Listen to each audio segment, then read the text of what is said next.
On today's World Insight, a look back at U.S. President Donald Trump's first 100 days in office, his actions and decisions of most consequence on the economy, international relations, the environment, and how the U.S. government itself functions. How have Trump's America First policies changed the U.S.'s global standing?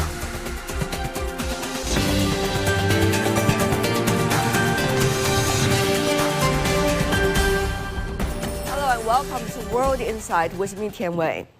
It's been 100 days already since the U.S. President Donald Trump took office on his second term. Latest polls done by various organizations has shown a majority of Americans do disapprove of he has handled the job so far.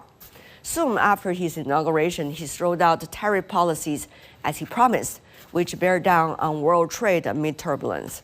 Relations between the U.S. and its European allies have been strained more. He has yet to deliver on his promise of ending the Russian-Ukraine war on the first day of his second term. And tall tariffs on Chinese imports are pushing the U.S. businesses to the edge. So how has the current U.S. administration's policies panned out so far? What comes of the post-World War II order that the U.S. itself sought to build? For deeper insights, let's loop in our panelists. For more discussion on this, in California, Spencer Critchley, political commentator and author of the book Patriots of Two Nations. In Shanghai, Joseph Gregory Mahoney, professor of East China Normal University, originally coming from the U.S. And in Beijing, Rong Ying, senior research fellow from the China Institute of International Studies. Gentlemen, welcome to the program. 100 days into the office. How would you comment so far? Trump 2.0 compared to Trump 1.0. Spencer. President Trump hoped to do during his first administration and was unable to do because there were more responsible people around him. But as he himself says frequently, he solved that problem this time by having people around him who enthusiastically agree with whatever he wants to do. And as I say, I don't think it's hyperbole to describe the results as a catastrophe. How much do we see this is more systemic and also results of choices for many out of various reasons? Joseph. There is a broad awareness that something needs to be done. There needs to be some sort of radical change in order to sustain American power. Right. And he's trying to provide that. Go to you, Ying, in Beijing. 100 days into the administration, of course, it is still early stage, but certainly a lot of apparent changes are already happening. How do you see Trump 2.0 compared to 1.0? I think it's being expected, but it is, I think, the go beyond the anticipation and expect in terms of the questions that how far, why he was going so far, and what would be the next step? Is it going to be a course correction as his approval rate going down and economically running so many sort of difficulties and problems, and how these difficulties or challenges was translated into a kind of a policy changes or policy reversals that would help President Trump, either personally and or politically. So there are many questions and many, I think, unanswered questions the Chinese, both expert and also, I think, average Chinese are looking for. And I guess the rest of the world as well. Having said that, though, there are real impacts of the policies and of the approaches being taken. Many analysts believe this at least represent uncertainties that's likely to continue for years to come. Whether there is, even if the Trump 2.0 comes to an end. So what does that mean for the rest of the world? Probably is more realistic for most of us to think about these days. That a lot of countries, they're trying to struggle directly with the challenges that are being brought to their door by the United States. This includes especially American allies, countries that depend on the U.S. for trade, that depend on the U.S. for security, Seoul, Tokyo. We see this in Mexico and Europe and Canada. There's a moment where people are saying, okay, can we negotiate something? Do we need to stand our ground? Does Trump only respect strength? Do we need to make concessions? And at the same time, I think people are thinking more carefully about the future of strategic autonomy, how to better balance relations with other countries like China. We see, for example, I think one of the most remarkable things to come out of the start of the Trump administration, the second Trump administration, is China, South Korea, and Japan having trilateral discussions, talking about maybe a free trade policy, maybe even coordinating some of their responses to tariffs. And that would have been really completely unimaginable 4 years ago, and certainly given the policies that Biden was pursuing in trying to divide Korea and Japan away from China. So I think people are still trying to survive the moment, but they're also thinking about future strategic autonomy, but they're also thinking about how they need to balance relations with other countries. Most of the people, Spencer, realistically speaking, are trying to put all the options on the table. They try to work on all the options so that they will have spaces to maneuver, whether it is a negotiation with the United States or it is a world in which U.S. is not likely to play a bigger role than it used to be anymore. So what do you see the nature of these uncertainties? What does that mean for everybody else, do you think, from where you are? Well, it is so fundamentally self-defeating, I agree. And I'm not the only observer here in the United States to note that if Trump sees China as a major competitor, and of course many people do see China as a major competitor of the United States, then he could hardly give China a bigger gift than to undermine trust in the United States as a deal partner and an ally, thereby creating a great opportunity for a powerful competitor such as China to step into the gap he's created and say, well, you can trust us not to be so incredibly mercurial to suddenly jack up tariffs on you to 145%, or to just tear up and throw away trade agreements, or, I think even more damaging in some ways to suddenly just cut off foreign aid and betray all these suffering people who are now starting to die, and just creating an enormous blow to the reputation of the United States. And again, creating an opportunity for a competitor such as China to step in and offer aid and build goodwill that way. So even if you look at the world from the point of view of Trump, in which he thinks there can only be winners and losers, the idea of having a mutually beneficial relationship just apparently is something he can't imagine. Even if you look at it from his point of view, where he must win and everybody else must lose, he's virtually guaranteeing that he will lose and unfortunately do great damage to the country at the same time.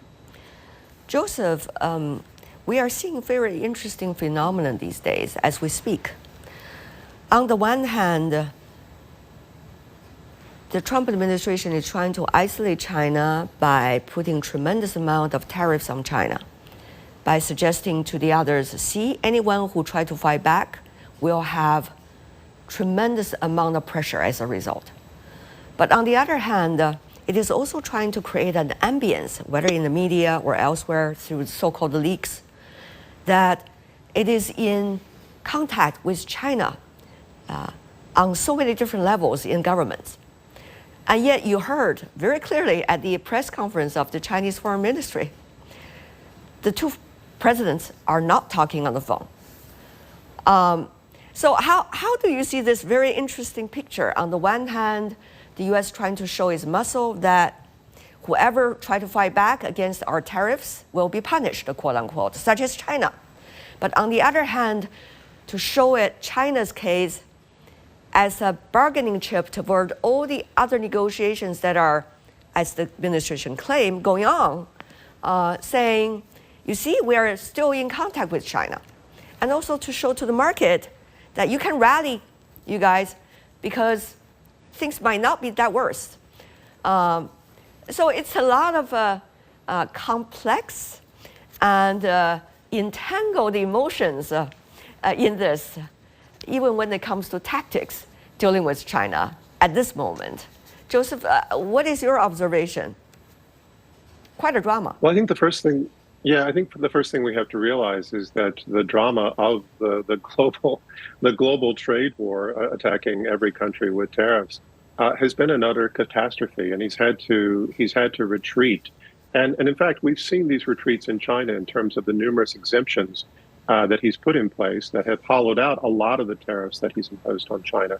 So in fact, while a lot of tariffs have been imposed and remain on the books, there have been a lot of exemptions. And we see that polls in the U.S. believe that he has really made some poor decisions with tariffs, that it's having a harmful effect on the U.S. economy. And he has to continue to try to say, well, this is going to turn the corner. This is going to work out. But we've also seen not only sort of misrepresenting, the state of negotiations with Beijing, but also with Russia in terms of, the attempt to negotiate some sort of deal with regard to Ukraine. So I think he's been a little disingenuous or even misrepresentative of how matters are going. And I think an even more interesting case study is how he characterizes the negotiations with Japan. Japan saying we're going to toe the line. We're going to be very, very careful. We're not going to give in. And Trump again saying the same thing, that it's coming along. It's going to work out in the U.S. For the U.S. in the end. So that's part of his shtick. That's part of his narrative. But I think everyone understands that it's not necessarily true. Spencer, your thoughts on this? In international relations, there's often this hard distinction between what's called realism and idealism. And many people who think of themselves as realists will say, look, countries don't have morality, they only have interests. And all of this is just a competition of interests. And you're fooling yourself if you think morality plays any role in this. And then the idealists think that there is a role for morality. And I think you can't have one without the other. I think it's actually naive and self-defeating to try to be a pure realist, because what you do is create a world of maximum entropy. If you're constantly pursuing your self-interest and you can't be trusted to observe basic moral standards, like your word is worth something, or you will not be an aggressor, you are creating maximum entropy. You're making it so that nobody else in the world is actually your ally. They are only trying to exploit you while it serves their interests, and the moment it doesn't, they'll turn on you. So you're making your life in the world maximally difficult and forcing yourself to expend maximum energy trying to maintain some kind of homeostasis through military power and through the aggressive use of economic might and that sort of thing. Whereas where the United States has succeeded when it's gotten things right, I would say, is, for example, starting after the Second World War with the Marshall Plan, is realizing that instead of conquering people and subjugating them and threatening them and terrifying them, if you make them your friends and you try to help them out and build trade relationships where they feel they're benefiting very much as well, you end up becoming much stronger and having to spend much less effort and money defending yourself in an otherwise much more hostile world. And that, as I say, has been one of the most successful things the United States, when it's gotten that right, has done when it's gotten that right.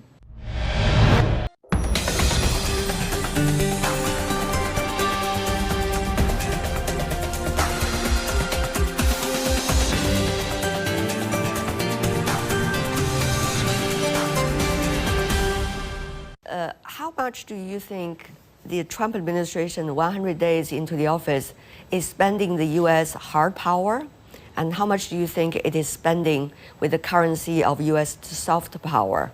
And eventually, during this period of time, which many believe is likely to be a stretched period of time with the world is transforming, how will that example, if it is an example set by the United States, mean to the other players of the world? I think the problem is to try to pick up a number of threads here.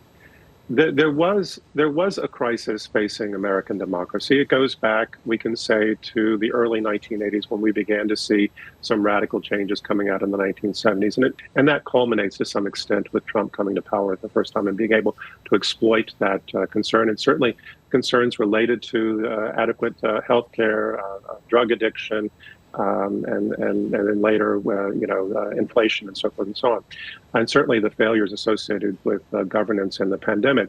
So I think there was a broad perception of crisis. I don't think that the crises that Trump has created narratives around were the actual crises that facing the U.S. And in some sense, this is the politics of distraction. I don't think China poses a crisis to the U.S., but there's a desire to sort of externalize and create that enemy so that maybe we can refocus in a different way.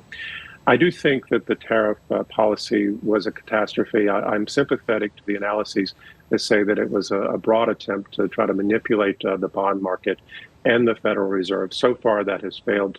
Both of those have failed to move in the direction that he has wanted, and instead, he's had to retreat on the tariffs in order to prop up what remains of the U.S. economy at this time and U.S. economic power.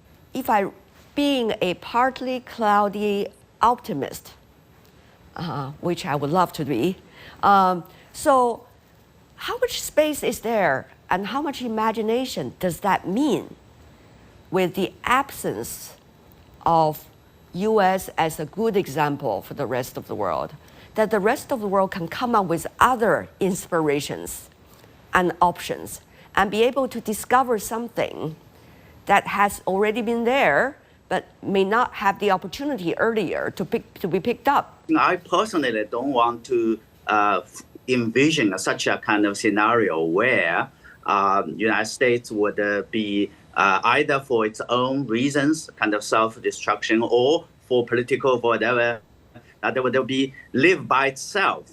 After all, I think we are living in a globalized world. Whatever I think happens in a particular country, let alone a big country, a major country like the United States, are going to affect us. So good or bad.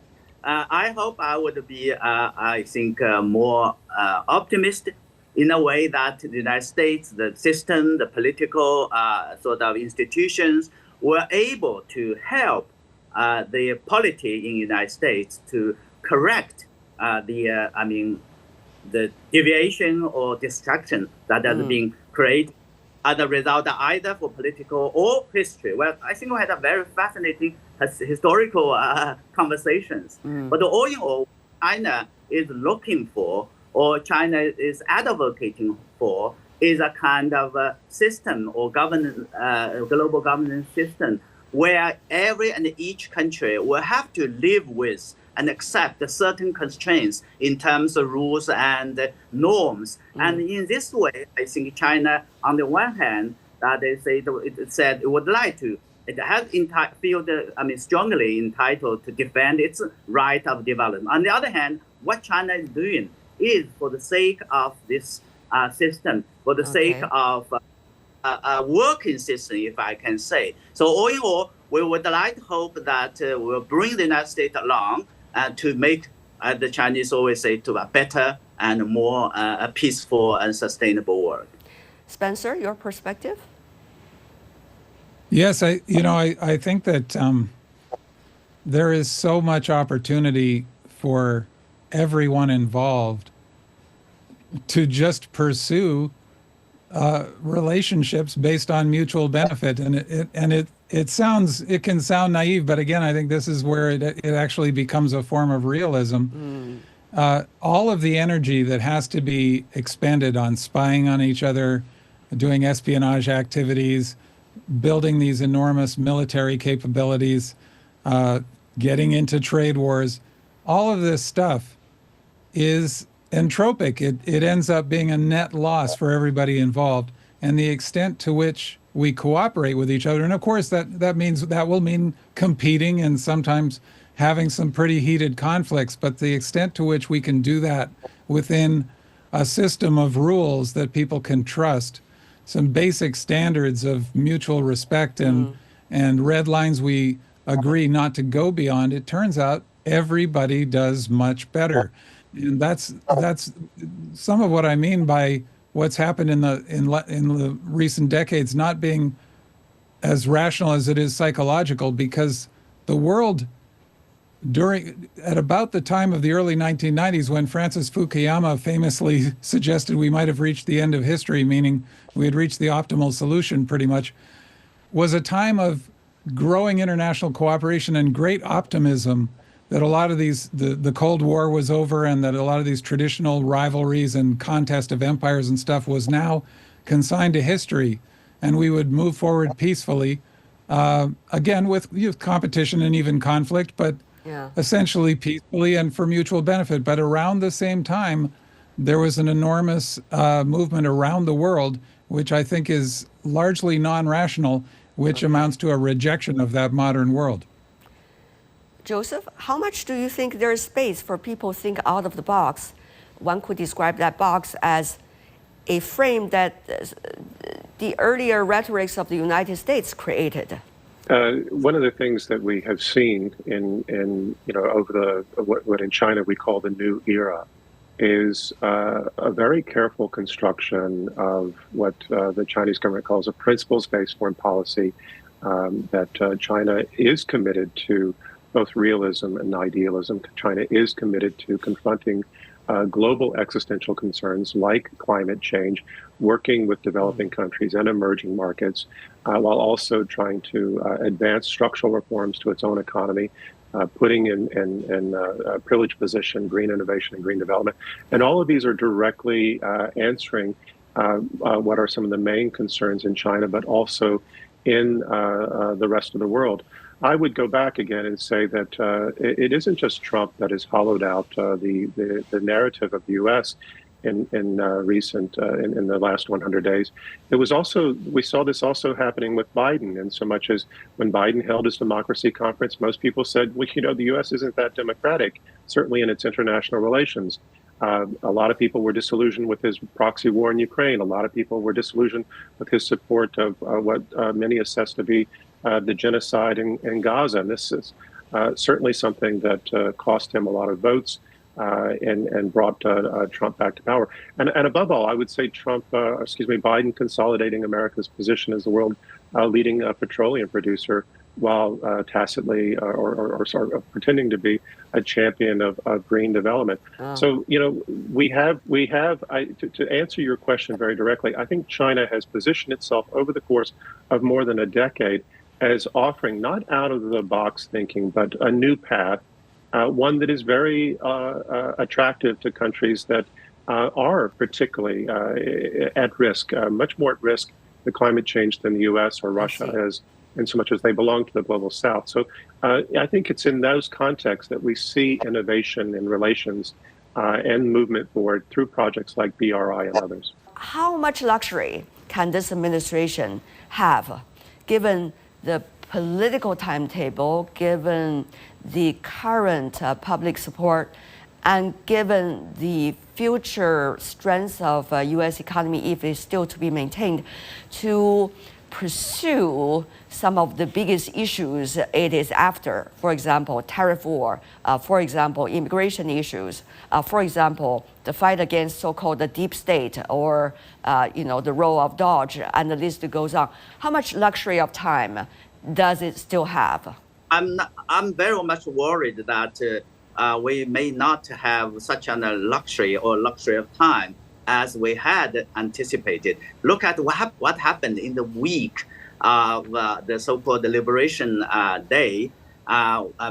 Nobody would expect that the economic impact that on the United States in particular, but the world at large, that a decision like that would cost, we're talking about trillions of US dollars, and untold sort of uncertain impact for the United States and for the world at large. I see. And we can certainly, people would say that, as I would hope that the resilience of U.S. political system, democracy, will help, as it had done historically, correct the course. But we are in a different world, and we have so many uncertainties, so many challenges. So we don't have time. Time is not enough. And there are the midterms coming up in less than 2 years, and we can't project forward on current polls, but the polls now do not look good for the Republicans, and I think they're justifiably nervous. So I would say he's already out of time, but of course we can't ultimately predict what's going to happen. At the same time, unfortunately, people have notoriously short memories. How much luxury of time? I think he has 100 days or less to score some victories, or at least things that he can portray as victories.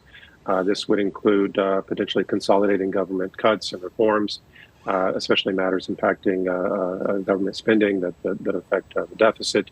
I think he has to try to achieve some sort of tax relief with Congress. I don't think that's necessarily a good policy for the U.S., but it would be something that a lot of people would like to see. Yeah. I agree that what he's doing on the border is abominable, but there are a lot of people who are still supporting those policies. Not the worst aspects, but that's where he's probably most popular right now. Maybe around 51% for some of those policies, at least. I think internationally, he needs to have some sort of victory. Maybe that's a breakthrough with Iran, although that would be not that big, I think.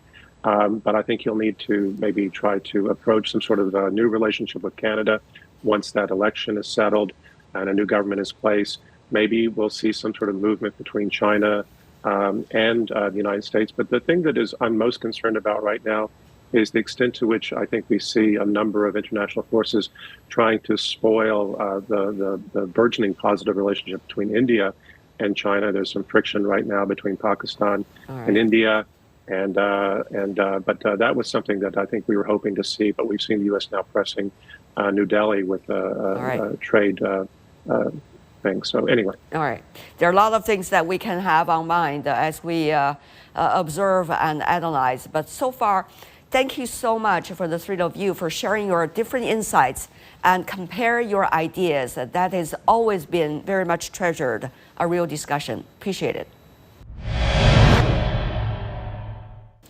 And that's all the time we have for today. If you'd like to know more, search World Insight or check out our YouTube channel. Follow us on X and Facebook. I'm Tian Wei. On behalf of my team, thanks for being with us. Bye for now.